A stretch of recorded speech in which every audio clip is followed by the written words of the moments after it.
Dr. Penn Global have sent me over their M8S microneedling device to use at home and to demonstrate to you how it works.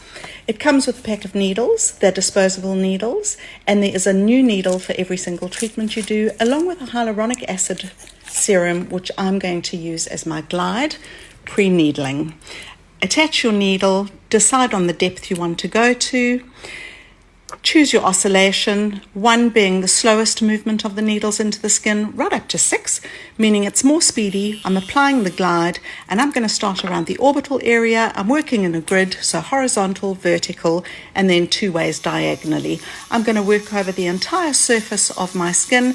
I'm going a little shallower around the bony orbital area, and then I'm going to go up slightly higher, so a stronger needle depth over the fat pads of my cheeks. I'm wanting to draw a small amount of pinhole blood, which is going to stimulate collagen and elastin.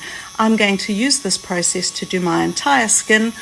On the thinner boned areas like my orbital bone and forehead, I'm going to work at a slightly lower depth.